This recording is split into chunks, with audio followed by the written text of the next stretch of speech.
My name is Kira Collins. In the eyes of my arrogant stepfather and my submissive mother, I am just a failure of a daughter. A 38-year-old spinster still glued to her computer screen in her childhood bedroom. But what they don't know is that the computer isn't for games. That device holds the backup nuclear launch codes. And the moment my stepfather, Rick, snatched my secure red smartphone out of my hand to teach me a lesson about respect, he made the single stupidest mistake in history. I still vividly remember the moment the smug satisfaction on his face, flushed red with cheap liquor, vanished instantly, replaced by a color as gray as fireplace ash. Cold sweat beaded on his forehead, and his hands trembled uncontrollably as he realized the voice on the other end of the line wasn't my imaginary boyfriend. It was the icy, steel-hard voice of the President of the United States. "This is the Commander-in-Chief. You have just severed a connection with a high-ranking military commander. Federal agents will be at your front door in 30 seconds. He thought he was the king of this tiny suburban kitchen. But he was about to discover that the stepdaughter he constantly humiliated was the only person in the room who could order a ceasefire for an entire naval fleet. If you believe that you should never underestimate someone's silence because you don't know what kind of powerful beast is sleeping inside them, leave a comment telling me where you're watching from and hit that subscribe button." The air in the dining room was so thick with tension and the smell of overcooked poultry that I could barely breathe. It was a typical Thanksgiving in Virginia, or at least typical for this house. The Dallas Cowboys were playing on the massive flat-screen TV mounted on the wall. A TV Rick had bought with money he claimed was from investments, but was actually from the mortgage payments I secretly sent my mother. The volume was cranked up so high that the floorboards vibrated every time the defensive line made a tackle. "Touchdown! That's what I'm talking about!" Rick bellowed, slamming his fist onto the table. The gravy boat rattled dangerously. He was a large man, his face perpetually flushed, wearing a polo shirt that was 2 sizes too tight around his midsection. He pointed his fork at my grandfather, Arthur, who was sitting quietly in his wheelchair. "You see that play, Artie? That's real power. Not like the soft stuff they teach in the Corps these days." Grandpa Arthur didn't respond. He just stared at his empty plate, his hands shaking slightly from Parkinson's. I cleared my throat, a small, involuntary cough caused by the dry, dusty air of the house. Rick's head snapped toward me instantly. "Quiet down, Kira. Can't you see we're watching the game? Some of us appreciate greatness." I looked down at my plate, cutting a piece of dry turkey. "Sorry, Rick." "Sorry doesn't fix an interrupted play," he grumbled, reaching for his 3rd can of Miller Lite. He stood up, grabbing the electric carving knife. The buzzing sound, "Vrrrst, vrrrst," filled the room, sounding more like a chainsaw than a kitchen utensil. He wielded it like a weapon, pointing the vibrating blade around the table to emphasize his authority. "All right, new rule," Rick announced, his voice booming over the sportscasters. He picked up a wicker basket from the counter and slammed it onto the center of the table. "This is a digital detox zone. I'm sick of seeing everyone's face buried in screens, phones, in the basket, now." My heart hammered against my ribs. This wasn't just about checking Facebook. My phone, a heavy reinforced device that looked like a regular smartphone in a bulky case, was a secure line linked directly to the Pentagon. As a lieutenant general and the designated survivor for the holiday rotation, I was required by federal law to have it within arm's reach at all times. "Rick, I really need to keep mine," I said, my voice steady but quiet. "I'm expecting a work call." Rick laughed, a harsh barking sound. He leaned over the table, the electric knife still buzzing in his other hand. "Work call? From who? Your supervisor at the data entry plant? Or are you selling Tupperware now? Is that what you're doing in your room all day? Multi-level marketing?" The guests, my aunt and a few neighbors, chuckled nervously. "It's important," I insisted, sliding the phone off the table and onto my lap, covering it with my napkin. I could feel the weight of it on my thighs, a heavy reminder of the nuclear triad I commanded. "Look at her," Rick sneered, addressing the table while pointing the knife at me. 38 years old, no husband, no kids, no real career, still living like a teenager. "You know, Kira, in my day, Women your age who weren't married were called spinsters. Now you're just, what do they call it? A drain on society. I gripped the linen napkin so hard my knuckles turned white. I wanted to stand up. I wanted to tell him that while he was flipping burgers in a mess hall in the 90s, I was graduating top of my class at West Point. I wanted to tell him that the data entry I did involved encrypting coordinates for ballistic missile submarines. But I couldn't. The classification of my job was top secret. To them, I had to remain invisible. I looked across the table at my mother, Carol. She was picking at her mashed potatoes, her eyes darting between Rick and me. Surely, she would say something. She knew I paid the bills. She knew I wasn't useless. "Mom," I whispered. Carol forced a tight, apologetic smile. She reached out and placed a prime slice of white meat onto Rick's plate, soothing him like one would a rabid dog. "Oh, honey, leave her alone," she said, her voice trembling slightly. "You know Kira is a little slow to launch. We can't all be winners like you. Don't let her ruin your appetite." The air left my lungs. It wasn't Rick's insults that drew blood. I was used to those. It was her, slow to launch. My own mother, the woman whose house I had saved from foreclosure 3 times, was apologizing for my existence to keep a bully happy. Rick smirked, chewing loudly with his mouth open. "Damn right. At least someone in this house respects the man who puts food on the table." Under the table, the secure phone vibrated against my leg. A specific pattern. Long, short, long. Priority 1, alert. I looked at my mother one last time. She avoided my gaze, focusing intently on pouring gravy over Rick's stuffing, terrified that if she looked at me, the fragile piece of her delusion would shatter. That look of pathetic submission was the same one she had given me 22 years ago, the day Rick moved in. And just like that, the dining room faded. The noise of the football game became distant white noise, and I was pulled back into the memory of the first scar she ever gave me. That look in my mother's eyes, that pathetic, pleading glaze, was a time machine. It dragged me right out of the suffocating dining room and dropped me cold onto the parade deck of Michie Stadium in West Point, New York, 16 years ago. It was one of the most significant days of my life. I was 22, graduating in the top 5% of my class from the United States Military Academy. The air was crisp, filled with the thunderous applause of 20,000 proud parents, siblings, and spouses.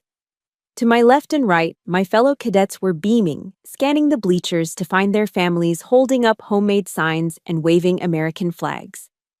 I was the only one staring at 2 empty metal folding chairs. I had sent them the tickets months in advance. I had even offered to pay for the plane tickets from Virginia to New York. But 2 days before the ceremony, my mother had called. Her voice was small, breathless, the voice of a woman who was permanently walking on eggshells. "I'm so sorry, Kira," she had whispered. "It's Rick.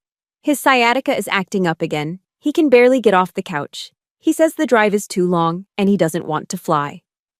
"You can come alone, Mom," I had pleaded, gripping the receiver so hard the plastic creaked. "It's my graduation. I'm becoming an officer." "Oh, honey, you know I can't leave him when he's in pain. Who would make his meals? Who would help him with his ice packs? We're so proud of you in spirit, though." In spirit. Rick didn't have sciatica. Rick had a bruised ego and a laziness that ran bone deep. He couldn't stand the idea of a day that wasn't about him, so he anchored my mother to that couch in Virginia, and she let him. Standing there in my dress gray uniform, tossing my white cap into the air amidst a sea of cheering families, I had never felt more singular, more isolated. I learned then that to my mother, keeping the peace with Rick was more important than celebrating her daughter's triumphs. The sound of silverware clinking against china snapped me back to the present. I looked around the table. The investment Rick bragged about to the neighbors, the money that bought this spread, the oversized TV, and the new siding on the house was a lie. 5 years ago, Rick had gambled away their savings on sure thing penny stocks. The foreclosure notice had been taped to the front door. Mom had called me, hysterical, begging for help, but terrified Rick would find out she asked. So, I stepped in. I set up a direct deposit. For the last 5 years, a significant chunk of my military salary went directly into keeping a roof over their heads. And how did Rick repay that? The problem with the neighbors, Rick was saying, spraying bits of stuffing onto the tablecloth as he talked, is that they don't have the financial acumen I do. I told Bob next door, you gotta know when to buy and when to hold. That's how we afford the good life, right, Carol? He winked at my mother. My mother, the woman whose home I was paying for, looked down at her plate and nodded. That's right, Rick. You've always had a head for numbers. I felt bile rise in my throat. She was rewriting reality to soothe his fragility. She was erasing my sacrifice to build his pedestal. I wasn't just invisible, I was the fuel they burned to keep their delusional life warm, and they didn't even have the decency to acknowledge the heat. Speaking of the good life, Rick continued, pivoting to his favorite topic, his glorious military service. He took a swig of his beer and wiped his mouth with the back of his hand. I was telling the guys at the bar, the military these days? It's a joke. It's a daycare center. He looked directly at me, his eyes gleaming with malice. Back when I was serving, Rick declared, puffing out his chest, we were tough. We didn't have these timeouts and stress cards. We got the job done. Now? It's all woke politics and sensitivity training. I bet you spend half your day in diversity seminars, don't you, Kira? The irony was so sharp it could have cut glass.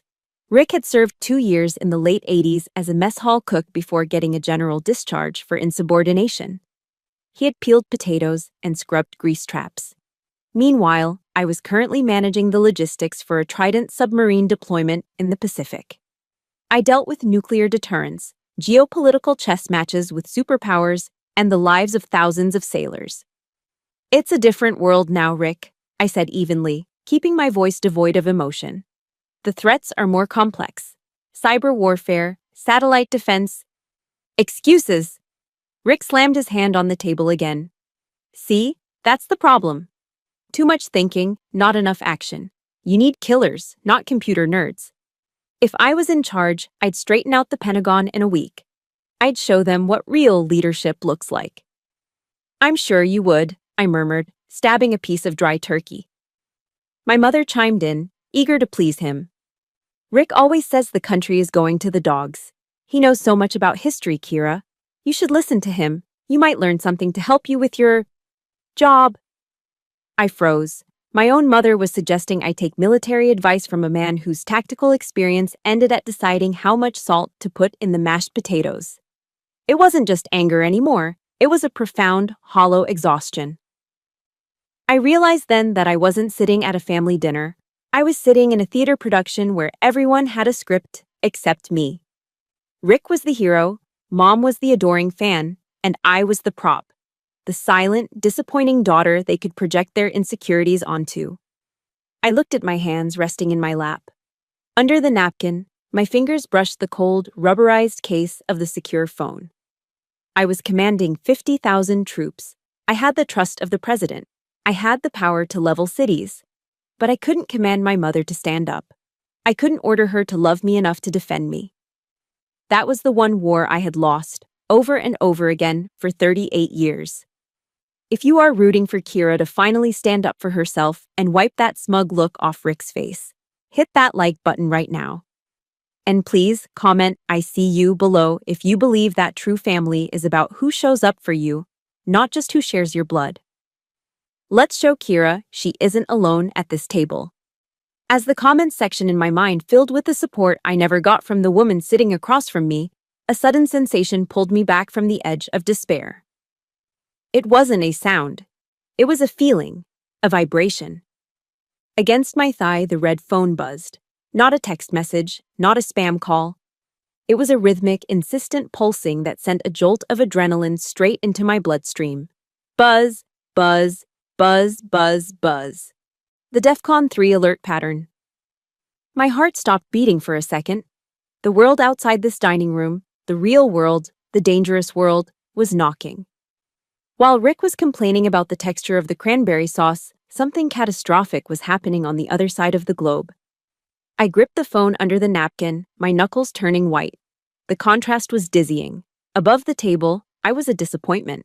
Below the table, I was the only thing standing between peace and nuclear winter. What's wrong with you? Rick barked, noticing my sudden rigidity. You look like you swallowed a bug. Stop twitching. It's distracting. The vibration against my thigh wasn't just a notification, it was a scream in Morse code. Dot, dot, dot. Dash, dash, dash. Dot, dot, dot.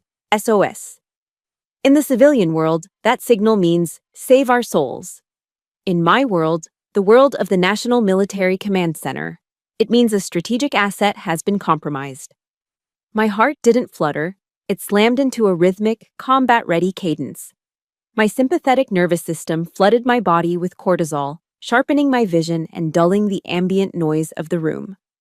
But I couldn't run to a situation room. I was trapped in a suburban dining chair, flanked by a mother who was afraid of her own shadow and a stepfather who was currently dissecting the viscosity of the turkey gravy. Carol, I gotta be honest with you, Rick said, his voice wet with chewing. He held up a spoonful of the brown liquid, letting it drip back onto his plate with a pathetic splash. This gravy, it's water. It's got no body. Did you even use the drippings, or did you just mix that powder packet with tap water? My mother flinched as if he'd thrown the spoon at her. I used the drippings, Rick. Maybe I didn't let the roux thicken enough. I'm sorry. I can heat up a jar of the store-bought kind. No, forget it, Rick grunted, wiping a smear of grease from his chin with the back of his hand. I'll just suffer through it. Like I suffer through everything else in this house. While he played the martyr over condiments, I carefully, slowly, peeled back the edge of the linen napkin on my lap. The screen of the heavy, rubber-encased smartphone glowed with a dull, red light. A specific wavelength designed not to ruin night vision, or in this case, not to draw attention in a dimly lit dining room. The message on the secure app was short, terrifying, and scrolling rapidly. Alert! Alaskan Defense Sector. Unidentified submersible detected. Acoustic signature. Match. Severodvinsk class. 12 miles off Aleutian coast. My blood ran cold. A Russian nuclear-powered cruise missile submarine was skimming the edge of U.S. territorial waters. This wasn't a drill. This was a provocation. And another thing, Rick continued, pointing his fork at the TV, where the Dallas Cowboys were lining up for a third down conversion. Look at that quarterback. Overpaid prima donna. He doesn't know the meaning of sacrifice. I tuned him out. My thumb flew across the biometric scanner on the bottom of the phone. Access. Granted. I needed to act. I was the senior watch officer for this shift. The Pentagon was waiting for my authorization to escalate. If that submarine breached the 12-mile limit, they could launch a cruise missile that would impact Seattle in less than 15 minutes. I typed in the authorization code for a flash override command. Alpha Zulu Niner 2. Pass the cranberry sauce, Rick demanded. Not the homemade stuff with the chunks. The can. I like the jelly kind. My aunt passed him the cylinder of dark red jelly, shaking her head sympathetically at my mother. Under the table, my fingers were fighting a war.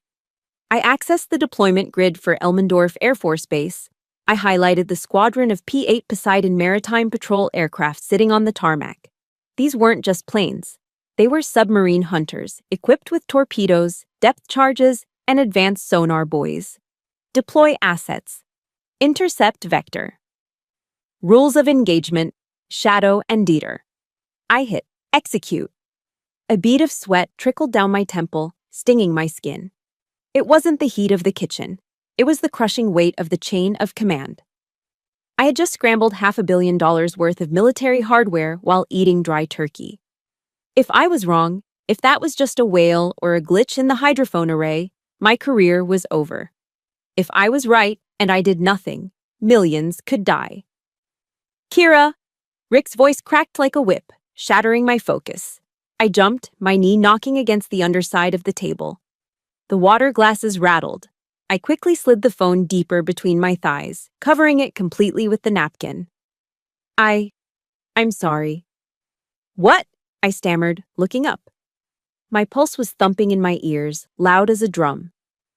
Rick was staring at me, his eyes narrowed into slits of suspicion. He had stopped chewing. A piece of turkey skin hung from the corner of his lip. I asked you if you wanted a roll, he said, his voice dropping to a low, dangerous register. But you wouldn't know that, would you? Because you're too busy playing pocket pool under the table. The table went silent. My mother gasped softly. Grandpa Arthur stopped his tremors for a brief second, his eyes locking onto mine. "I'm not playing games, Rick," I said, my voice tighter than I intended. "I told you, it's work." "Work?" Rick scoffed, leaning back in his chair. The wood creaked under his weight. "You're 38 years old, Kira. You don't have a work that requires you to text under the dinner table on Thanksgiving. You know what I think? I think you're texting some guy." He laughed, looking around the table for validation. "That's it, isn't it? Some loser you met online. Probably some guy who lives in his mom's basement, just like you live in mine." "It's not a guy, Rick," I said through gritted teeth. The status bar on my hidden phone turned green. Assets airborne. ETA to target, 12 minutes. I let out a breath I didn't know I was holding. The P-8s were in the air. The Alaskan coast was secure. I had done my job. I just needed to survive dessert. "Don't lie to me," Rick spat. The jovial bully was gone, replaced by the angry drunk. He pointed his knife at me again. "I have a rule in my house, no secrets. And definitely no disrespect. You think you're better than us? You think you're too good to engage in conversation with your family because you're swiping right on Tinder?" "Rick, please," my mother whispered. "Let her be." "No, Carol, you coddle her." Rick slammed his hand down again, harder this time. "She sits there, eating my food, drinking my beer, using my electricity, and she can't even look me in the eye. She's hiding something." He stood up. The chair scraped violently against the hardwood floor. He loomed over the end of the table, a towering mass of insecurity and cheap cologne. "Show me the phone," he demanded. I froze. "No."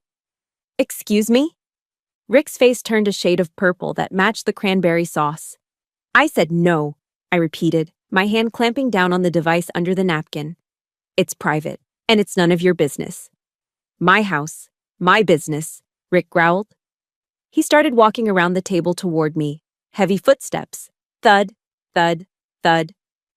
"You're living under my roof. You follow my rules. Now give me the damn phone, Kira. I want to see who's so important that you have to ignore your own mother on Thanksgiving." I calculated the distance. He was 6 feet away, closing in. On the screen beneath my hand, a new notification popped up. Confirmation. Requested. DEFCON status elevation. I couldn't hand him the phone. If he saw the screen, if he saw the classified marking, if he saw the nuclear launch protocols, that was a felony. A federal crime. But more than that, if he took it, if he disconnected the secure link, the Pentagon would lose contact with their senior watch officer during an active intercept. "Rick, stop," I warned, my voice dropping an octave, slipping unconsciously into my command voice. "Do not come any closer." He paused, surprised by the tone.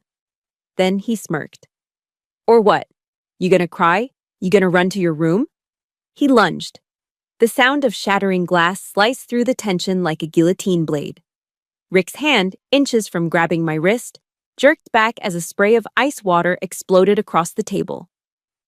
"Son of a bitch!" Rick yelled, jumping up from his chair. He swiped frantically at his chinos, where a dark, wet spot was spreading rapidly near his groin. "That was freezing! Are you kidding me?" All eyes turned to the end of the table. My grandfather, Arthur, sat frozen in his wheelchair. His right hand, the hand that had once held an M1 Garand rifle in the Pacific Theater, was trembling violently. A heavy crystal tumbler lay on its side in a pool of water and half-melted ice cubes, the contents dripping steadily onto the carpet. I, Grandpa Arthur stammered. His lower lip quivered, not from fear, but from the humiliation of a body that no longer obeyed his commands. "I tried to." The condensation. "Oh, for God's sake," Rick roared, grabbing a fistful of paper napkins and scrubbing aggressively at his pants. "Look at this. Look at the mess. This is why I said he needed the sippy cup, Carol. But no, you said it was undignified. You know what's undignified? Pissing ice water all over the host's floor." "Rick, please, it was an accident," my mother pleaded, rushing to blot the tablecloth, her face flushed with second-hand shame. "An accident? It happens every time." Rick threw the wet napkins onto Arthur's plate, right on top of his uneaten stuffing. He's a liability, Carol. A drooling, shaking liability. The VA home is too good for this. He belongs in a nursery. The rage that had been simmering in my gut turned cold and hard. I didn't look at Rick. I didn't acknowledge his tantrum. In one fluid motion, I slid the secure smartphone from my lap into the deep pocket of my oversized cardigan, ensuring it was tight against my body. Then, I stood up.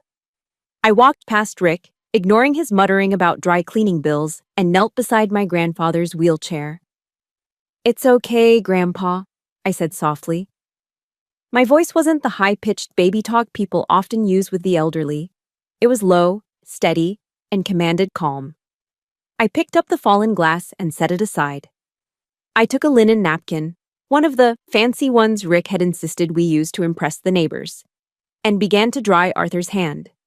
His skin was paper-thin, mottled with age spots and blue veins, shaking with the rhythmic tremor of advanced Parkinson's. Most people pull away from that shaking. It makes them uncomfortable. It reminds them of mortality.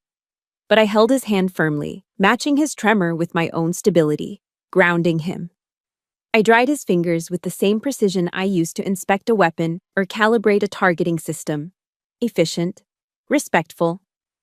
"I'm sorry, Kira," Arthur whispered, his watery blue eyes looking at me with a clarity that belied his physical frailty. "I just wanted a sip." "I know," I replied, folding the napkin neatly. "Accidents happen in the field. We clean up, and we move on." Rick scoffed from above us. "Yeah, the field. Listen to her. You two are a pair, you know that? The invalid and the failure. Maybe you should be the one changing his diapers, Kira. Since you don't have a real job, you've got plenty of time." I stiffened, ready to finally snap, ready to unleash a verbal airstrike that would leave Rick in ruins. But then, Arthur's grip tightened on my hand. For a man who struggled to hold a glass of water, his grip was surprisingly strong. It was the grip of a man who had held the line at Guadalcanal. He pulled me closer, forcing me to lean in until my ear was near his mouth. He smelled of Old Spice, peppermint candies, and old books. "Ignore him," Arthur wheezed, his voice barely audible over the sound of the football game returning to the TV. "He doesn't know." "Doesn't know what, Grandpa?" I whispered back. Arthur turned his head slightly. His eyes, usually clouded with age, were sharp, piercing through the facade I had built so carefully. He looked at me, really looked at me, not as his granddaughter, but as a soldier looking at an officer. "I saw inside your bag, Kira," he murmured. "When you came in, you left the zipper open." My breath hitched. My handbag contained my backup credentials and my dress uniform cap, which I had hastily shoved in there after changing in the car. "I saw the stars," Arthur said, a small, proud smile touching his trembling lips. 3 silver stars. And the nuclear football codes. "I know what that red phone is." I stared at him, stunned. I had spent years hiding my rank, my success, and my burden from this family to avoid their jealousy, to avoid exactly the kind of scene Rick was causing. But Arthur had seen. "You're a lieutenant general," he whispered, the words rolling off his tongue with reverence. "You're commanding the whole damn theater, aren't you?" "Grandpa, Shh." He silenced me with a squeeze of his hand. "You don't have to explain. I know why you keep quiet. The lion doesn't need to roar to prove it's a lion to a pack of hyenas." Tears pricked the corners of my eyes. In this house, where I was treated like a parasite, like a child who failed to launch, the oldest, most broken man in the room was the only one who saw the truth. He didn't just see a granddaughter, he saw a commander. "You're carrying the weight of the world in that pocket, Madam General," he said, his voice trembling with emotion. "Don't let a man who peels potatoes for a living tell you how to hold a knife." A wave of warmth crashed over me, washing away the icy humiliation of the last hour. It was a transfer of strength. He was passing the torch of his generation's resilience to me. I wasn't alone at this table anymore. I had a flank man. "Thank you, Grandpa," I choked out. "Hey!" Rick banged on the table again, interrupting the moment. "Are you two done whispering secrets? God, it's like living in a nursing home. Arthur, stop bothering her and eat your stuffing before you spill that too. Rick laughed at his own joke, looking around for approval. He's lost his marbles, you know, Rick said to my aunt, gesturing loosely at Arthur. He thinks he's still in the Corps, probably telling her about how he single-handedly won the war. Pathetic. I stood up slowly, releasing Arthur's hand but keeping his strength with me. I turned to face Rick. I didn't look down. I didn't slouch. I stood at my full height, my shoulders squared, my chin up. The posture of a woman who walks the corridors of the Pentagon with authority.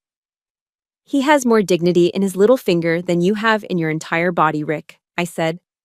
My voice was calm, terrifyingly so. Rick's smile faltered.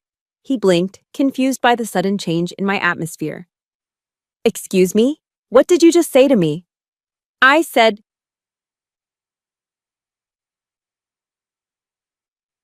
The sound cut through the room like a siren. It wasn't the subtle vibration of a text message. It wasn't the standard marimba ringtone of an iPhone.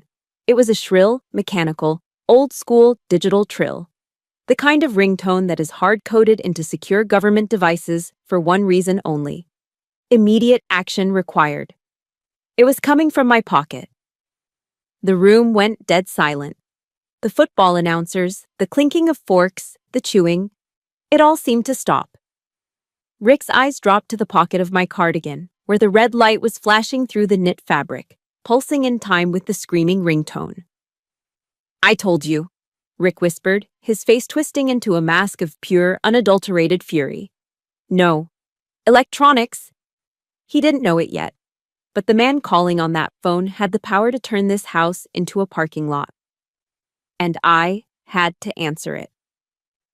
I have to take this, I said, my hand moving to my pocket. The hell you do, Rick spat, stepping around the spilled water, his eyes locking onto mine with the intent to harm. Give me that phone, Kira, now. The digital trill of the phone was relentless. Drrr ring, drrr ring, drrr ring. In a normal household, a ringing phone during Thanksgiving dinner is an annoyance. It's a telemarketer or a distant relative calling to wish everyone well. But this wasn't a normal ring. It was a frequency-hopping signal designed to cut through electronic jamming, broadcasting at a decibel level meant to wake a sleeping commander from a deep slumber in a bunk 5 decks down on an aircraft carrier. It was the sound of the world ending. I pulled the phone from my pocket. My hand didn't shake. Training took over. But my stomach dropped to the floor. The screen, usually dim and encrypted, was now blazing with a bright white background. In the center, the Great Seal of the United States, the eagle holding the olive branch and the arrows, rotated slowly. Below it, in bold black block letters, were 3 words that no civilian ever sees on a caller ID. Commander-in-Chief. My breath hitched. This was a flash override. It meant the president wasn't going through an aide. He wasn't going through the Secretary of Defense. He was bypassing the entire chain of command to speak directly to the senior watch officer. That meant the P-8 Poseidons I had deployed 10 minutes ago had found something. And whatever they found, it was bad enough to wake the president from his holiday dinner at Camp David. I have to take this, I said, my voice cutting through the stale air of the dining room. It wasn't a request. It was a statement of fact. I pushed my chair back, the wooden legs screeching against the floor like a banshee. I stood up, clutching the device to my chest as if it were a grenade with the pin pulled. Sit down, Kira, Rick said. His voice was low, vibrating with a dangerous mix of alcohol and bruised ego. He didn't look at the phone. He looked at me, his eyes glazed and bloodshot. I can't, Rick, I said, taking a step toward the kitchen door. This is an emergency. An emergency? Rick laughed, a sharp, bitter bark. He slammed his beer can down on the table, crushing the aluminum. Foam spilled over his hand, but he didn't notice. What, did the data entry server go down? Did someone forget to file a TPS report? Rick, please, my mother whimpered from her seat. She was shrinking into herself, making herself as small as possible. Let her go outside. It's probably her boss. I am the boss in this house, Carol, Rick roared, standing up so abruptly that his chair toppled backward, crashing onto the floor. The violence of the movement made everyone jump. Even the football announcers on TV seemed to quiet down. Rick stood between me and the exit, a wall of angry, insecure flesh. He was breathing heavily, his face flushed a deep, unhealthy crimson. The phone was still ringing. Drrr, ring. Drrr, ring. Every second that ticked by was a second the President of the United States was being kept waiting. In the military, making a superior officer wait is a sin. Making the President wait during a potential nuclear crisis is a court-martial offense. Rick, move, I said, my voice dropping to a command register. I wasn't the stepdaughter anymore. I was Lieutenant General Collins. You are obstructing an official federal communication. Rick blinked, momentarily stunned by the authority in my tone. Then his face twisted into a sneer. Federal communication, he mocked, stepping closer. He smelled of Miller Lite, turkey grease, and old sweat. Listen to you. You think because you watch NCIS you can talk to me like that? You think you're important. He jabbed a finger into my shoulder. It hurt, but I didn't flinch. You're a 38-year-old woman living in her childhood bedroom, Rick spat, saliva landing on my cheek. You don't have federal communications. You have delusions. Who is that? Is it a debt collector? Is it that boyfriend you made up? It's the president, I said. The truth slipped out before I could stop it. The room went dead silent. My aunt's fork paused halfway to her mouth. My mother looked at me with wide, terrified eyes, thinking I had finally snapped. Then Rick exploded with laughter. The president, he howled, slapping his thigh. He turned to the table. Did you hear that? She says it's the president. Oh, this is rich. Hey, Artie, your granddaughter is crazier than you are. She thinks Biden is calling her for turkey recipes. He turned back to me, his smile vanishing instantly, replaced by a cold, predatory glare. You think I'm stupid, don't you? Rick hissed. You think you can lie to my face in my own house? It's probably a telemarketer. Or worse, you're selling insurance now, aren't you? That's what this is, a sales call. It is a matter of national security, I said, enunciating every word. The phone in my hand vibrated violently, the urgency increasing. The protocol stated that if I didn't answer within 60 seconds, the Secret Service would initiate a remote wipe of the device and dispatch a containment team to my GPS location. We were at 45 seconds. National security, Rick repeated, shaking his head in mock disappointment. You are pathetic, Kira. You really are. You're so desperate to be special that you invent this fantasy world. Well, guess what? Reality check. He took another step toward me. He was inside my personal space now, looming over me. I'm going to teach you a lesson about respect, Rick said, extending his hand palm up. Give me the phone. I'm going to put it on speaker. I want everyone to hear this president of yours. I bet it's some guy named Steve from a call center in India trying to sell us an extended car warranty. Rick, do not touch this phone, I warned. My hand moved instinctively to my hip, muscle memory reaching for a sidearm that wasn't there. If you interfere with this call, you are committing a felony. I am warning you. You're warning me. Rick's eyes bulged. The vein in his neck pulsed. You little ingrate. I put clothes on your back. I keep the heat on. And you threaten me? Carol, Rick shouted without looking away from me. Tell your daughter to hand over the phone before I throw her out on the street. Kira, just give it to him, my mother cried out, tears streaming down her face. Please, just let him see. Why do you have to be so difficult? Just apologize and give him the phone. Her betrayal hit me like a physical blow. She would rather see me humiliated. She would rather risk my career and unknowingly the safety of the country than see Rick upset. I can't do that, Mom, I whispered, my eyes locked on Rick. Time's up, Rick growled. He lunged. It wasn't a calculated military strike. It was a clumsy, drunken grab. But he was heavy, and we were in a confined space. He grabbed my wrist, the one holding the nuclear football link, with a crushing grip. His fingernails dug into my skin, drawing blood. Let go, I shouted, struggling to keep the device secure. Give it to me, Rick yelled, twisting my arm. I'm going to expose you for the liar you are. The phone was still ringing. Drrr ring. But now, as we wrestled over it, the countdown on the screen hit 0. The voicemail protocol didn't engage. Instead, the automated security bypass kicked in. The call connected automatically. Rick didn't know it. I didn't have time to tell him. He just saw the screen change, and in his drunken triumph, he ripped the phone from my hand, holding it up like a trophy. "Got it," he announced, panting heavily. He looked at the phone, his thumb hovering over the screen. He saw the call-in-progress timer ticking up. "Now," Rick sneered, looking at the device with pure malice. "Let's see who this really is." He pressed the speakerphone button. The smell hit me before the pain did. It was a wave of stale Miller Lite, onion powder, and the sour metallic tang of aggressive male sweat. Rick didn't just reach for the phone, he crashed into me. It was a clumsy, heavy-handed tackle, the kind you see in a bar fight at 2 a.m., not in a dining room in suburban Virginia.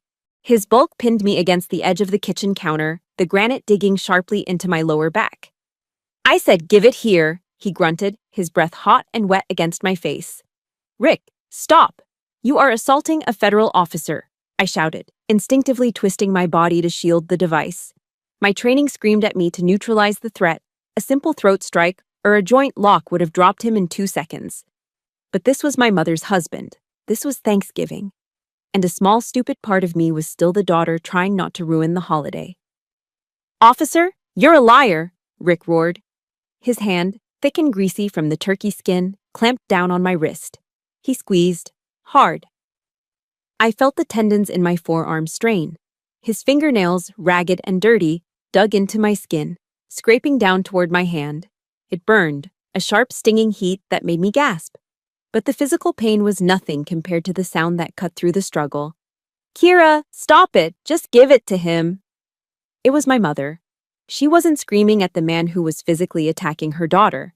She wasn't dialing 911. She was standing by the table, wringing her hands, her face twisted in annoyance at me. "Why do you always have to be so difficult?" she shrieked, her voice cracking. "He just wants to see the phone. Why do you have to ruin everything? Just give it to your father and apologize." Your father. That word severed the last tether holding me to this family. In that split second, amidst the grunt of exertion and the smell of cheap beer, my heart didn't break. It turned to stone. She saw me being hurt, she saw me being humiliated, and her only instinct was to offer me up as a sacrifice to keep the beast calm. My grip on the phone faltered, not because Rick was stronger, but because the will to fight for them had evaporated. Rick sensed the weakness.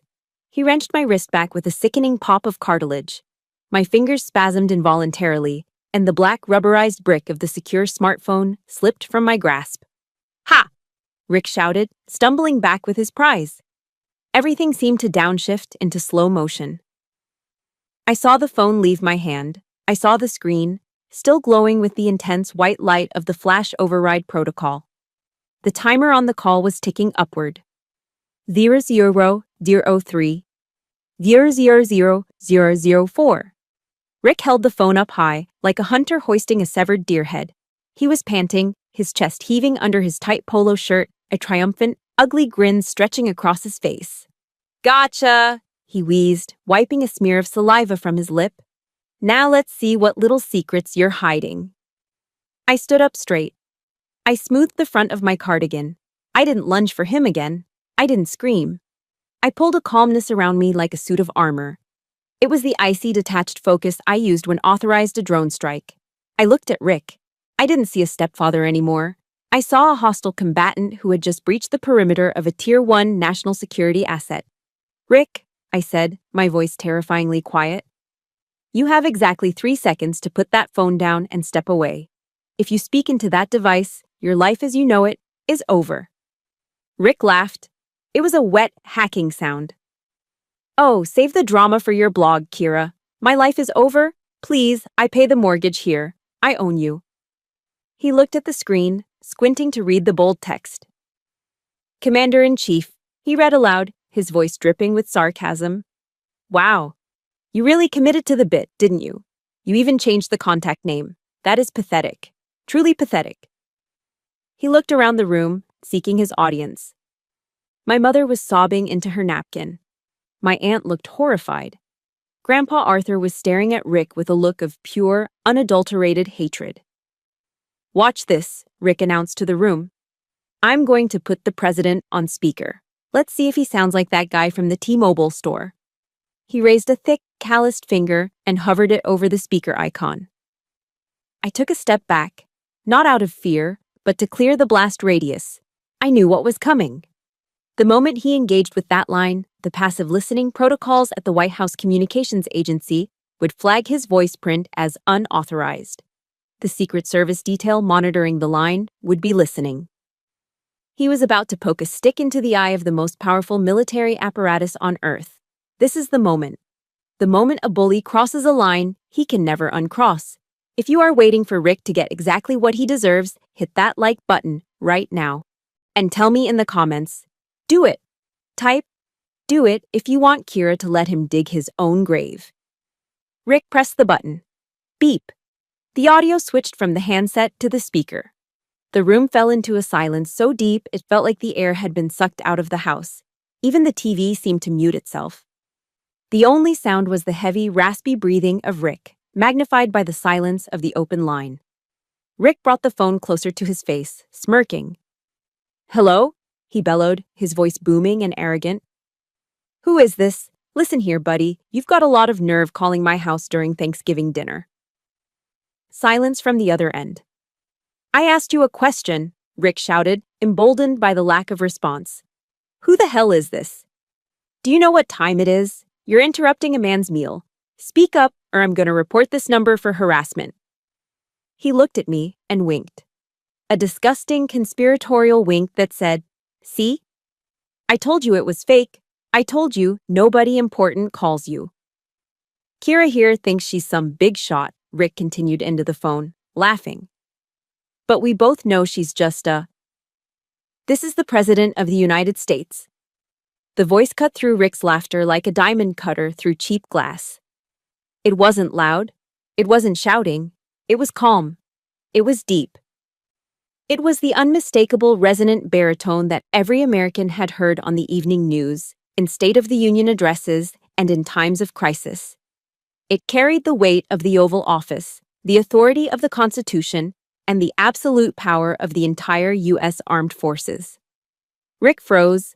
His mouth, open to deliver another insult, hung slack. The color drained from his face so fast it looked like someone had pulled a plug in his heels.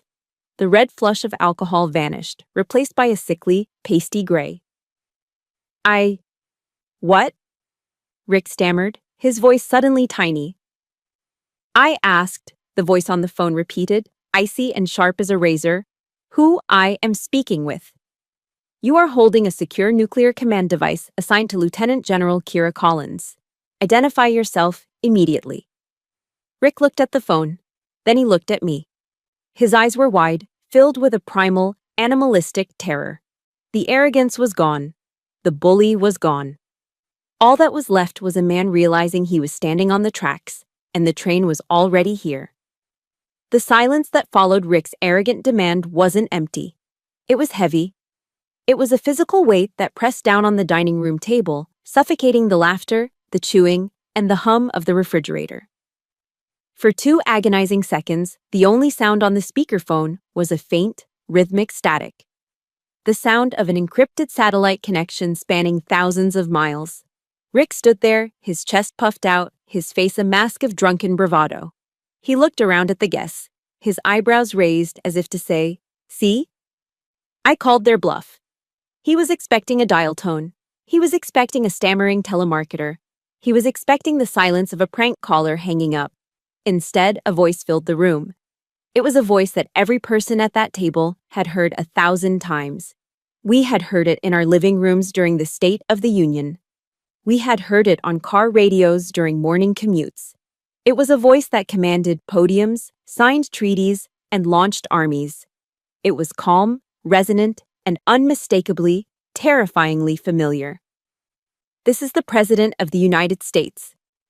The words didn't just hang in the air. They landed like anvil strikes.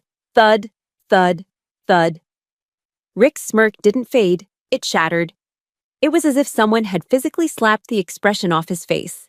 His mouth, which had been open to deliver another insult, snapped shut, then popped open again, working silently, like a fish on a dock. I am speaking with the individual who has just intercepted a Priority 1 communication on a secure line, the president continued. The tone was not angry. It was worse. It was the cold, detached bureaucratic steel of absolute authority. Identify yourself. Rick blinked rapidly. His brain, soaked in cheap beer and decades of unearned confidence, was misfiring. He looked at the phone in his hand as if it had suddenly turned into a live cobra. Rick stammered. The booming baritone that usually dominated the household was gone, replaced by a high-pitched squeak. Who is this really? Is this a radio station? Is this a prank show? He looked at me, desperation clawing at his eyes. Kira, is this your friends playing a joke? Tell them to stop. It's not funny. I didn't move. I didn't speak. I just watched. I watched the blood drain from his face, turning his complexion from a flushed, angry red to the color of wet newspaper. I watched the sweat break out on his upper lip, tiny beads of terror pooling instantly. This is not a joke, sir. The president's voice cut in, sharper this time. And I do not have time for games. You are currently holding a device classified top secret under the Atomic Energy Act of 1954. I will ask you one last time. Who are you? Rick's hand began to shake. It started as a subtle vibration and quickly escalated until the phone was wobbling visibly in his grip. I'm Rick, he whispered. Then, realizing how pathetic that sounded, he tried to muster some of his old bluster, but it crumbled before it left his throat. I'm the homeowner, Rick Davis. This is my house. Mr. Davis, the president said. He pronounced the name with a distaste that suggested Rick was something he had stepped in. Why are you in possession of Lieutenant General Collins's secure comms unit? The room gasped. It was a collective intake of breath that sucked the oxygen right out of the air. Lieutenant General Collins. My mother's hands flew to her mouth. Her eyes darted to me, wide and uncomprehending. She looked at her failure of a daughter, the one she apologized for, the one she pitied, and tried to reconcile that image with the title the leader of the free world had just used. General. Not Kira. Not her. General. Rick looked like he had been punched in the gut. He stared at the phone, then at me, then back at the phone. The cognitive dissonance was tearing him apart. General? Rick choked out, a nervous, hysterical laugh bubbling up. No, Mr. President. Sir, you've got the wrong person. This is Kira, my stepdaughter. She's unemployed. She plays video games. She's just... Kira. Mr. Davis, the president interrupted, his voice dropping an octave, becoming dangerously quiet. You are mistaken. The officer standing in your kitchen is the Deputy Director of Strategic Operations for the Pacific Theater. She is currently coordinating a response to a hostile foreign incursion, and you... The pause was excruciating. You have just severed her connection to the Pentagon during a crisis. Do you have any idea what you have done? Rick's knees actually buckled. He had to grab the edge of the table to keep from collapsing. The sweat was now streaming down his face, dripping off his chin onto his polo shirt. I didn't know, Rick whimpered. He sounded like a child caught stealing candy, not a grown man. She didn't tell me. She just said it was work. I thought she was lying. I thought... Ignorance is not a defense for treason, Mr. Davis, the president stated. The word hung in the air. Treason. Treason, Rick stuttered, his face turning a shade of gray I didn't know human skin could achieve. No, wait. I'm a patriot. I served. I was in the mess hall at Fort Bragg. I love this country. Then you should have respected its uniform, the president retorted. Under the Espionage Act, interfering with a nuclear command and control asset carries a mandatory minimum sentence of 20 years in a federal penitentiary. Impeding a high-ranking officer during a state of emergency, that can be considered an act of domestic terrorism. Oh my God, my mother wailed softly, burying her face in her hands. Rick looked at me, his eyes pleading, wet with tears of terror.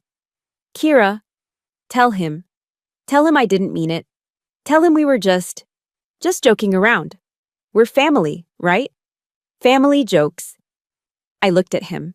I looked at the man who had called me useless 5 minutes ago. I looked at the man who had made my mother cry for years. I looked at the man who had just risked millions of lives because his ego couldn't handle a woman having a secret. I didn't say a word. I just raised an eyebrow. The time for talking is over, Mr. Davis, the president said. We tracked the GPS signal of the device the moment unauthorized contact was made. You have wasted enough of my time, and you have endangered enough American lives for one night. Rick was shaking so hard now that the phone slipped in his sweaty palm. He clutched it with both hands, terrifyingly afraid to drop it, yet terrified to keep holding it. Please, Rick begged, addressing the speakerphone. I'm sorry. I'll give it back. I'll give it back right now. Just don't arrest me, please. It is too late for that, the president said. The voice was final, absolute. Mr. Davis, do me a favor. Anything, Rick cried. Anything, sir. Look out your window. Rick froze. He slowly, agonizingly turned his head toward the large bay window that overlooked the front driveway. The driveway he was so proud of. The driveway where he parked his leased pickup truck. He took a step toward the glass, his movements jerky and robotic. I don't see, Rick started to say. Then, the world outside exploded into light. Rick never saw the driveway. He never saw his prized Ford F-150. He never saw the manicured lawn he spent every Saturday obsessing over. What he saw was a wall of blinding, impossible white light. It hit the bay window with the force of a physical blow, turning the night instantly into a hyper-exposed, washing-out glare. Simultaneously, the air above the house began to vibrate. It wasn't just a sound, it was a rhythmic, chest-compressing thumping that rattled the fine china in the hutch. Thwup, thwup, thwup, thwup. Black Hawk helicopters, low altitude, hovering directly over the roof. What the? Rick started, shielding his eyes with the hand not holding the phone. He didn't get to finish the sentence. Crash! The bay window didn't just break, it disintegrated. Controlled detonation charges blew the glass inward in a shower of glittering shards. Before the first piece of glass hit the floor, 3 canisters clattered across the hardwood. Bang! Bang! Bang! Flashbangs. A searing white light and a concussive boom rocked the dining room.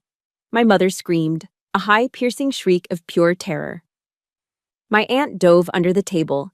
Even the heavy oak table seemed to jump. I didn't flinch. I didn't blink. My training kicked in instantly. I knew exactly what was happening. I tucked my chin, opened my mouth slightly to equalize the pressure, and stood perfectly still. This was a breach and clear. Textbook execution.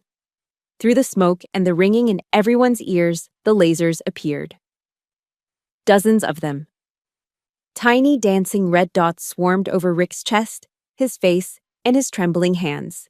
He looked like a Christmas tree lit up in hell.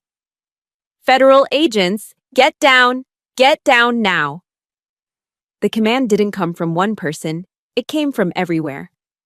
The back door was kicked in. The front door was rammed open. The shattered window became a portal for shadows to pour through. Men in full tactical gear, black Kevlar vests, ballistic helmets, assault rifles raised, swarmed the room. They moved with the terrifying, fluid speed of a pack of wolves.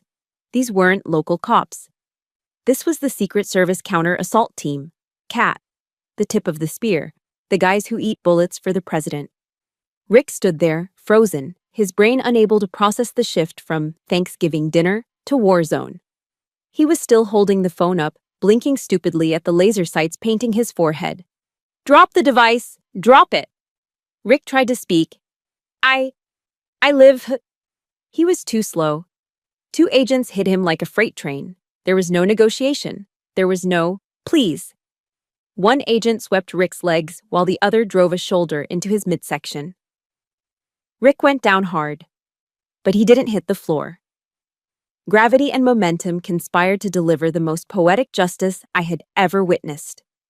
Rick's face, open-mouthed, terrified, slammed directly into the large ceramic bowl of mashed potatoes on the center of the table. Splat. The bowl shattered. Creamy, buttery potatoes exploded outward like a starch grenade, covering the turkey, the green beans, and coating Rick's head in a thick, white layer of humiliation. Before he could even sputter, the agents dragged him off the table and slammed him onto the hardwood floor. "Hands! Give me your hands!" Rick was thrashing, making muffled noises through the potatoes clogging his nose and mouth. "Mmph. Gah! My back! You're breaking my arm. Stop resisting. Zip." The sound of heavy-duty plastic zip ties cinching tight was music to my ears. Rick's hands were wrenched behind his back, securing him in a position of total submission. An agent pressed a knee into the small of Rick's back, pinning him to the ground like an insect. "Subject secure," the agent yelled. "Device is loose. I repeat, the football is loose." The phone had skittered across the floor during the takedown, landing near the buffet table. The chaos in the room was absolute. My mother was huddled in the corner, sobbing hysterically, clutching her pearls. My aunt was praying loudly. The neighbors who had been laughing at me 5 minutes ago were lying face down on the carpet, hands over their heads, trembling. Only 2 people were calm. Me and Grandpa Arthur. Arthur sat in his wheelchair, a napkin tucked into his collar, watching the scene with a serene, almost gleeful expression. He caught my eye and gave me a barely perceptible nod. Semper Fi, General. The front door opened again. The heavy tactical boots of the entry team made way for polished dress shoes. A tall man in a sharp black suit walked in. He wore an earpiece and the grim expression of a man who had not smiled since the Reagan administration. It was Special Agent Miller, the detail leader. I'd worked with him during the G20 summit. He walked past my sobbing mother. He walked past Rick, who was currently trying to spit mashed potatoes out of his mouth while groaning about a lawsuit. He walked past the armed agents. Miller stopped at the buffet table. He produced a microfiber cloth from his pocket, picked up the secure smartphone with the reverence one would show a religious artifact, and quickly inspected it for damage. Satisfied, he turned to me. The room fell silent again, save for Rick's pathetic whimpering. Agent Miller walked up to me, stopped exactly 3 feet away, and snapped his heels together. He didn't look at me like a suburban stepdaughter. He looked at me like I was the only person in the room who mattered. He extended the phone with both hands. "General Collins," Miller said, his voice cutting through the noise. "The asset is secured. The line is still open. The president is holding for your situation report." I took the phone. I wiped a small speck of potato off the screen with my thumb. "Thank you, Agent Miller," I said, my voice steady. "What is the status of the perimeter?" "Perimeter is locked down, ma'am," Miller replied sharply. "Airspace is cleared. We have a containment team scrubbing the digital footprint of everyone in this house. No one leaves until you say so." I nodded. Then I looked down. Rick had managed to lift his head off the floor. His face was a mask of white potato paste, gravy, and blood from a split lip. One eye was swollen shut. He looked up at me, and for the first time, he really saw me. He heard the agent call me General. He saw the respect. He saw the guns. And his brain finally caught up. "General," Rick rasped, spitting out a lump of potato. "Kira, what is happening?" My mother pulled herself up from the corner, her makeup running down her face. "Kira, why are they calling you that? Tell them to stop. Tell them to let Rick go." I ignored her. I stepped closer to Rick, the heels of my boots clicking ominously on the hardwood floor, stopping inches from his nose. "You wanted to know what I do, Rick," I said, looking down at him. "You wanted to know why I sit in my room. You wanted to know if I was selling insurance." I leaned down, just enough so he could see the cold, hard truth in my eyes. "I hunt submarines," I whispered, "and I neutralize threats. Today, the threat was you." Rick's eyes widened in horror. He started to cry, not the angry tears of a drunk, but the terrified broken sobs of a man who realizes he has spent years kicking a sleeping dragon. "Kira, please," Rick blubbered, snot and gravy mixing on his chin. "I'm sorry, I didn't mean it. We're family. Tell them, I'm your dad. I'm your dad." "Agent Miller," I said, standing back up and turning away from the pathetic mess on the floor. "Yes, General?" Get this trash out of my sight. The screaming didn't stop when the front door closed. It just became muffled, a pathetic rhythmic wailing that faded as Agent Miller's team dragged Rick toward the waiting convoy of black SUVs. Don't tase me. I have high blood pressure. I know people. Then, the heavy oak doors slammed shut, sealing the noise outside. Inside, the silence that followed was louder than the flashbangs. The dining room was a war zone. The bay window was a jagged maw of broken glass, letting the chilly November wind swirl into the room, carrying the scent of dead leaves and cordite. The festive Thanksgiving table was overturned, the turkey rolling on the floor amidst a sea of white mashed potatoes and broken china. I stood in the center of the wreckage, the secure phone gripped tightly in my hand. My heart rate was slowing down, returning to its resting rhythm. I was in control. The threat was neutralized, the asset was secure. But the real ambush was just beginning. Kira! It wasn't a question, it was an accusation. I turned just in time to see my mother, Carol, rushing toward me. Her hair was disheveled, her mascara running in dark, ugly streaks down her cheeks. For a fleeting, foolish second, a childlike part of my brain thought she was coming to hug me. I thought she was coming to check if I was hurt, if Rick's clawing nails had broken the skin on my wrist. I braced myself for an embrace. Instead, she grabbed the lapels of my cardigan and shook me. "What have you done?" she shrieked, her voice cracking with hysteria. "What have you done to us?" I stared at her, my arms hanging limp at my sides. "I secured a breach, Mother. Rick interfered with—" "I don't care about your stupid work," she screamed, cutting me off. She pounded her small fists against my chest. It didn't hurt physically, but every blow felt like it was fracturing a rib. "You ruined everything. You ruined Thanksgiving. They took him. Did you see that? They put him in cuffs like a common criminal." "He committed a felony, Mom," I said, my voice flat, devoid of the warmth I used to reserve for her. "He assaulted a federal officer. He endangered national security. I didn't arrest him. He arrested himself the moment he touched this phone." "You could have stopped them," Carol wailed, letting go of me to gesture wildly at the agents standing guard by the door. "You're a general, aren't you? That's what they said. You're a general. Order them to let him go. Tell them it was a mistake. Tell them he was just joking." "I can't do that," I replied. "You won't do that," she corrected, her face twisting into a mask of ugliness I had never seen before. "You're doing this on purpose. You've always hated him. You've always been jealous of our happiness. You did this to humiliate him." I looked at the woman who had given birth to me. I looked for the mother who used to read me bedtime stories, the woman who used to protect me from the monsters under the bed. But that woman was gone. In her place stood an enabler, a woman so terrified of being alone that she would side with the monster rather than the child she was supposed to protect. "Happiness?" I asked, a cold laugh escaping my lips.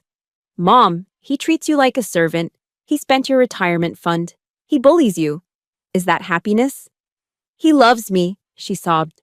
"And now look." She pointed at the shattered window. Outside, the red and blue lights of the police cruisers were flashing against the trees. Neighbors were gathering on their lawns, phones out, filming the spectacle. "The neighbors!" Carol gasped, clutching her pearls. "The Johnsons are watching. The Millers are out there. Oh God, the Homeowners Association. Kira, do you know what they're going to say? We'll be pariahs. How can I show my face at the book club?" Something inside me finally snapped. It wasn't a loud snap. It was the quiet final sound of a tether being cut. For years, I had paid the mortgage on this house to keep her safe. I had swallowed Rick's insults to keep her calm. I had diminished myself, hidden my rank, and played the role of the spinster failure just so she wouldn't feel overshadowed. And in the end, her biggest concern wasn't that her husband had almost triggered a nuclear incident. It was what the neighbors would think. I reached up and gently, but firmly, removed her hands from my jacket. "I don't care about the neighbors, Mom," I said. My voice was ice. "And frankly, you shouldn't worry about the book club. You should worry about the mortgage." Carol froze. Her weeping stopped instantly. "What?" "I'm done," I said. "I'm done being the punching bag. I'm done being the bank. The automatic transfers stop today. The mortgage payments stop today. If you want to keep this house, you and Rick can figure it out. Maybe he can pay for it with the money he makes making license plates in federal prison. You can't do that, she whispered, stepping back, looking at me with horror. I'm your mother. You owe me. I owe you respect, I said. And I have given you that for 38 years by not telling you how weak you are. But I don't owe you my life, and I certainly don't owe you my dignity. Kira, please, she begged, switching tactics instantly from aggression to pity. I can't do this alone. Don't leave me here. You're not alone, Mom, I said, gesturing to the empty, broken room. You have exactly what you chose. You chose him over me, every single time. I turned my back on her. It was the hardest thing I had ever done physically. Every instinct screamed at me to turn back, to fix it, to apologize, to make peace. But I knew that peace in this house was just a lie painted over a war zone. I walked toward the door. Kira, she screamed one last time. If you walk out that door, don't you dare come back. You hear me? You're dead to me. I didn't stop. But before I reached the exit, I paused. To my right, sitting amidst the carnage of the overturned table and the potato-covered floor, was Grandpa Arthur. He hadn't moved. He hadn't spoken. He sat in his wheelchair, his hands resting on the armrests. The chaos hadn't touched him. In fact, he looked more lucid, more present than he had in years. I walked over to him. The Secret Service agents parted to let me through. Grandpa, I said softly. Arthur looked up. His blue eyes were clear. The tremors in his hands seemed to have steadied. He looked at the wreckage of the room, then at his sobbing daughter, and finally at me. He didn't say a word. He didn't need to. He knew the cost of command. He knew that sometimes to save the ship, you have to cut the anchor. Slowly, with a great and trembling effort, Arthur lifted his right hand. He straightened his spine as much as his age would allow, and he saluted. It wasn't a perfect salute. His hand shook, and his angle was a bit off. But it was the most beautiful thing I'd ever seen. It was a salute from one soldier to another. A recognition of rank, yes, but more importantly, a recognition of courage. Semper Fi, kid, his eyes said. I swallowed the lump in my throat. I snapped my heels together, stood at attention, and rendered a crisp, slow hand salute in return. Goodbye, Grandpa, I whispered. I'll come back for you. I promise. I'll get you out of here. He nodded once, a small smile playing on his lips. I turned and walked toward the gaping hole where the front door used to be. The wind hit me full in the face, cold, biting, and incredibly clean. Agent Miller was waiting for me. He held the door open, his face impassive. Your vehicle is ready, General, he said. I stepped out onto the porch. The front lawn was a circus of flashing lights and curious onlookers. But parked right at the curb, cutting through the chaos like a shark through water, was a massive black Chevrolet Suburban with diplomatic plates. I walked past the neighbors who had whispered about poor, single Kira for years. I walked past the spot where Rick's truck used to be. I climbed into the back seat of the armored vehicle. The leather was cool and smelled of new car and safety. Agent Miller slammed the heavy door shut. Thud. The sound was final. It was the sound of a vault locking, the sound of a chapter ending. Through the tinted, bulletproof glass, I looked back at the house one last time. I saw my mother standing in the doorway, a silhouette of misery. Drive, I said. I didn't look back. 6 months later. The notification on my personal cell phone was distinct. It wasn't the red ring of the nuclear football anymore. That device was safely secured in a biometric safe at my office. This was just a standard civilian vibration. I looked down at the screen. It was a voicemail transcript from a blocked number. Kira, please. It's Mom. Listen, he's having a hard time in Cumberland. The Federal Correctional Institution isn't like the movies, honey. It's cold. He needs money for his commissary account. He says the food is inedible. He needs hygiene products. Please, just call me back. The neighbors are still talking, and I'm all alone here. We're family. I didn't finish reading the transcript. I didn't feel a spike of anger. I didn't feel a pang of guilt. I felt absolutely nothing. It was like reading a weather report for a city I no longer lived in. Rick was currently serving year 1 of a 20-year sentence for interfering with a federal officer and obstructing national security operations. My mother was living in the house I had stopped paying for, likely drowning in the reality she had helped create. I pressed delete. Then I went into my settings and permanently blocked the number. General Collins, the president is ready for you. I looked up. The young aide standing in the doorway of the West Wing waiting room looked nervous. I smiled at him, a genuine, warm smile. Thank you, I said, standing up. I wasn't wearing an oversized cardigan today. I wasn't hunching my shoulders to make myself look smaller. I was wearing my Army service uniform, the dress blues. The fabric was tailored to perfection, hugging my shoulders. On my epaulets, 3 silver stars caught the light of the chandelier. I walked past the aide, my stride long and purposeful. The sound of my heels on the hardwood floor was rhythmic, authoritative. Click, clack, click, clack. We walked through the narrow corridors of the West Wing, past the portraits of Lincoln and Washington, until we reached the heavy double doors of the Oval Office. The doors opened. The afternoon sun was streaming through the bulletproof glass behind the resolute desk, bathing the room in a golden glow. Standing there, waiting for me, was the commander-in-chief.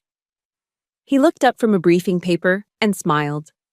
It was the same man whose voice had turned Rick's blood to ice, but today his expression was one of warmth and respect. General, he said, stepping around the desk with his hand extended. It is good to see you under quieter circumstances. Mr. President, I replied, shaking his hand firmly. He gestured to the center of the room, where a small group of photographers and the Secretary of Defense were waiting. I wanted to do this privately, as you requested. No press, just the record. I appreciate that, sir, I said. I've had enough drama to last a lifetime. The president chuckled. He picked up a velvet box from the side table. For your actions on Thanksgiving Day, not only did you successfully coordinate the interception of a hostile Yasin-class submarine without a single shot fired, but you maintained the integrity of the nuclear command chain while under, let's call it, extreme domestic duress. He opened the box. Inside lay the Distinguished Service Medal. Your grandfather, the president asked softly as he pinned the medal to my uniform, right above my heart. How is he? He's thriving, sir, I said, a lump forming in my throat. I moved him into the Armed Forces retirement home in D.C. last month. He spends his days swapping war stories with other Marines. He finally has an audience that listens. Good, the president nodded, stepping back and saluting me. I returned the salute. It was crisp. It was sharp. It was the motion of a woman who knew exactly who she was. As I walked out of the White House 20 minutes later, the autumn air hit my face. It was crisp and clean, much like the air on that night I left Virginia, but without the scent of burning bridges. I climbed into the back of my government vehicle. The Pentagon, please. As the car wove through the D.C. traffic, I looked out the window at the Potomac River. I thought about the woman I used to be, the 38-year-old girl who hid in her room, the daughter who apologized for her own existence, the woman who let a bully dictate her worth because she was afraid of shattering the fragile peace of a broken home. I realized then that the silence I had kept for so many years wasn't a weakness, as Rick had claimed. It wasn't submission, it was incubation. I pulled out my phone, not the red one, my personal one, and opened the camera app. I looked at my reflection in the screen. The woman staring back had steel in her eyes. Eleanor Roosevelt once said, "No one can make you feel inferior without your consent." For years, I'd given them my consent. I'd handed Rick the power to hurt me every time I sat at his table and let him speak. I'd handed my mother the power to break my heart every time I paid her bills in secret. But I had revoked that consent. And in doing so, I hadn't just saved a command link, I had saved myself. The car pulled up to the river entrance of the Pentagon. I stepped out, adjusting my cap.